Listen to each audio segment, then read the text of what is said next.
बातचीत चाय वगैरह खत्म हुई, गाड़ी पकड़ने के लिए पत्रकार महोदय सिंह साहब चलते हैं तो ड्राइवर देखता है, इन लोगों का ड्राइवर भी साथ में आया था।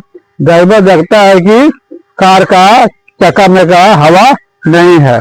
तब तक देखता है कि दूसरा का चक्का में का हवा भी नहीं है। इस तरह से कार के चक्कों का हवा जो है निकाल दिया था। कौन निकाला था? तो तब तक बड़े ही शान से सिंह साहब कहे कि हो लगता है कि कासू इस कार का चूंकि कुछ तरकीब सीख लिया है आए दिनों में हवा निकालने का, क्योंकि हवा निकालना है, क्योंकि इंजीनियरिंग का लक्षण उसमें दिखाई दे रहा है, इसलिए कार का चक्का का हवा जो है अपने इंजीनियर बनने के लक्षण में निकाल दिया है। अब वही पार्क में जहाँ गाड़ी लगी हुई थी, नौकर को कहा गया कि आप पंप लाइए और जितने चक्कर में हवा निकाल दिया है चक्कों में पहिए में उसमें हवा कीजिए। अब फिर बैठकी जो है होने लगी। अब हवा निकाला कौन? तो कासू, और उसका भुगत रहा था ड्राइवर। नाहक में है ना, सब जहां जहां हवा निकली थी जिन चक्कों में उन चक्कों में हमें हवा भरना शुरू किया। लेकिन सेन साहब थोड़ा भी कासू पर गुस्सा नहीं किए, क्रोध नहीं किए, क्योंकि यह जो काम था उसमें इंजीनियर बनने का लक्षण था। अगले दिन रात में सेन साहब गिद्धेलाल से कह दिए कि आपका लड़का जो है बहुत बदमाश है, ड्राइवर के साथ जो है हाथापाई करने वाला क्या है, आप अपने बेटे को समझाइए, डांटिए, डपटिए। लेकिन गिद्धेलाल सोचे कि यह अच्छा काम नहीं, जिसके हम काम करते हैं, अब मालिक के ड्राइवर के साथ जो है कुछ है ना, ऐसा काम करता है जो अवांछनीय है, जिसको करना नहीं चाहिए। रात में पिटाई कर देते हैं। सुबह में मदन गली में गांव के लड़कों के साथ लट्टू नचा रहा था। लट्टू नचाना जो है एक जानते होंगे आप। उस लट्टू नचाने के क्रम में कहीं से घूमते हुए कासू, किसका लड़का? सेन साहब का लड़का कासू चला जाता है मदन के पास। अब बड़े ही रुआब से शान से कहता है लट्टू दे, मैं नचाएगा। इस पर मदन रात का ही पिटाया था, कार छूने के एवज में कहा मदन कि जा अपने बाप के गाड़ी में बैठ, लट्टू नहीं मिलेगा तुम्हें। इस पर तुरंत तमाचा रसीद कर दिया। अब मदन कहाँ मानने वाला था। रात को कार छूने में सोचा कि पिटाई जो है हमारी हो गई है, अब हम तुरंत आ देखा ना ताव। मदन ऐसा घूसा मारा मुंह पर कि उसके आगे के 2 दांत क्या हो गए? टूट गए। दांत टूटने पर मुंह से क्या निकल रहा था? खून, ब्लड, रक्त रंजित मुंह हो गया। अब चेहरा फोटो खींचने लायक हो गया। किसका चेहरा? कासू। रोते हुए वह अपने कैंपस में आया। अगर यह लड़ाई उसके कैंपस में हुई रहती तो कासू जीत जाता और मदन की हार हो जाती। क्यों? क्योंकि उसके जो नौकर चाकर रहते वे किसको पकड़ लेते? मदन को। और कासू जो है बहादुर बन करके किसी को कोई पकड़ ले तो कमजोर आदमी भी उसकी पिटाई हो जाती है, कर सकता है।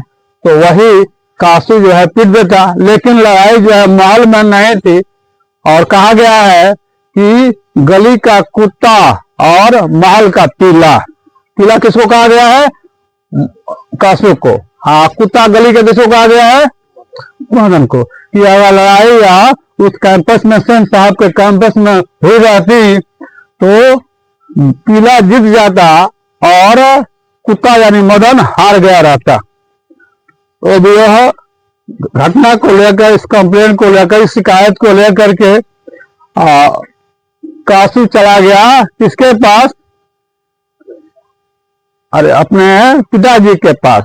अब उसकी माँ सेन साहिबा और सेन साहब देखे तो कहे कि ठीक है, अब हम तुरंत गिरधालाल को बुलाए और उनको सूचना दे दिए कि अपना हिसाब किताब लेकर के मेरा कैंपस में रहते हैं, कैंपस भी खाली कीजिए, आपको नौकरी से भी क्या कर देते हैं, निकाल देते हैं। तो नौकरी से भी निकाल दिया गया।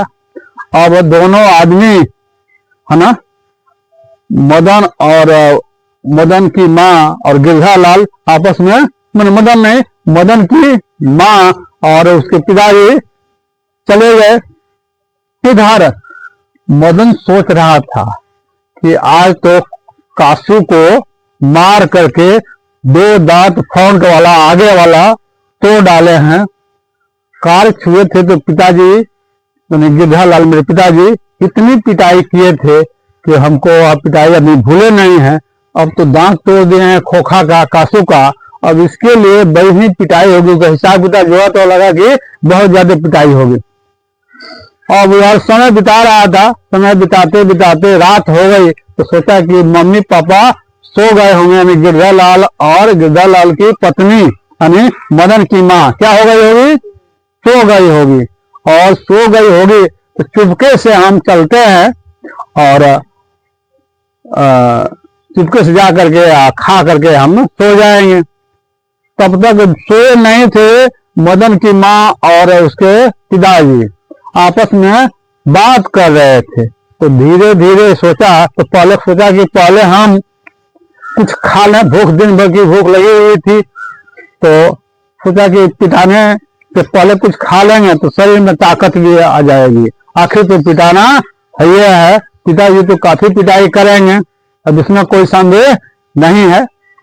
इसके चलते ये जो है वह जो लड़का मदन खाना किचन में रखा हुआ था, उस किचन के खाने को खा करके अब धीरे धीरे आया कि मम्मी पापा यानी गिरधालाल और मदन की माँ क्या बात कर रहे हैं, हमारे विषय से संबंधित बात तो नहीं है। तो बातचीत के क्रम में इसको एहसास हुआ, इसको मदन को, कि वो बिल्कुल सामान्य ढंग से हैं, पिताजी का और माँ का मूड बिल्कुल ठीक ठाक है, इसमें कहीं से गुस्सा क्रोध उन लोगों के पास नहीं है।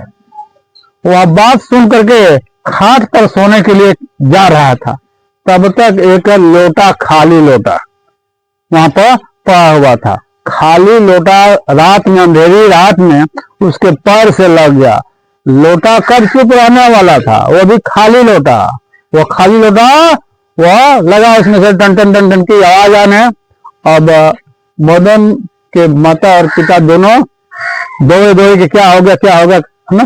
तब तक मदन अब वह सोचा कि अब तो पिताजी आइए गए, अब हमें पिटाने की मुद्रा में तैयार हो जाए। अपने छाती को है ना दोनों बाहों से जकड़ लिया कि आगे वाला जो पोर्शन होता है पिटाई में नाजुक चीज होता है, तो पीटेंगे तो पीछे मारेंगे तो पीछे वाला में मजबूती रहता है और उसके मारने से थोड़ा ज्यादा चोट नहीं आती है। तो मारने की मुद्रा में तैयार हो गया कि पिताजी मन ही मन सोच रहा था, पिताजी जितना पिटना है उतना पीट लीजिए, आपका बेटा मदन पिटाने के लिए क्या है, तैयार है, पीटिए इसको।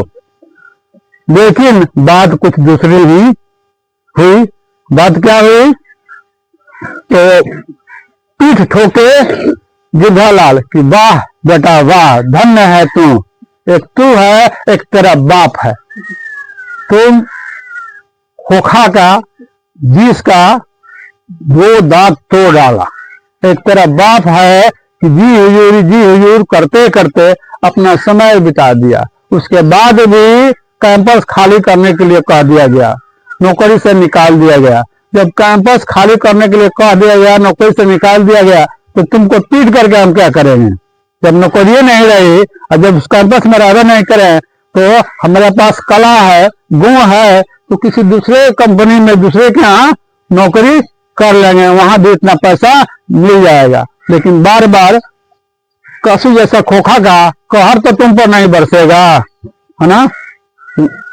हम मारे थे रात में, लेकिन दबाव में मारे थे, लेकिन आज तुमको हम मन ही मन कह रहे थे आज तुमको हम नहीं मारेंगे। इस तरह से इस कहानी में नलिन विक्रम शर्मा जी दिखाए हैं कि जो खोखा के जो विष के दांत थे, शीर्षक में कि विष के दांत का मतलब क्या हुआ कि वह विष ही बोलता था, विष वाला कार्य करता था, है ना। और अपने से बड़ों पर वह कह ढहाता था, बहनों को मार देना, नौकर चाकर को मार देना, और नौकर के लड़के को मदन को मार देना। लेकिन जवाब मदन ने दे दिया उसको, विष का दांत तो तोड़ ही दिया, उसका छठी का दूध याद आ गया कि हाँ अब कोई होता भी है मारने वाला। और उसके पिताजी मदन के सोचे कि चलिए, भले मदन पिता नजायज में नहीं पिता, जायज में पिता, क्योंकि कंतर से अपने हाथे से हट करके, और मदन के पास लट्टू मांगने की क्या जरूरत थी, लट्टू नहीं दिया उसको मदन को हाथ चलाने की क्या जरूरत थी। नजायज किसमें था, कासू में था। इसलिए अपने बेटे को क्या किए, शाबाशी दिए कि धन्य है बेटा, एक तू है और एक तेरा बाप है। तो खोखा का दो विष का दांत तोड़ दिया, जो दांत को तोड़ने वाला नहीं था उसके दांत को तोड़ दिया तूने।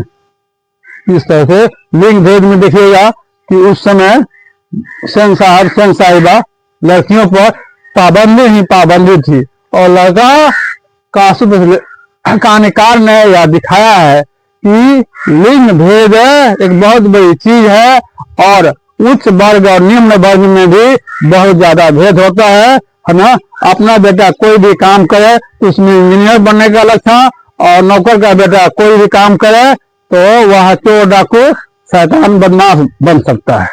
ठीक है, इस तरह से हम लोग का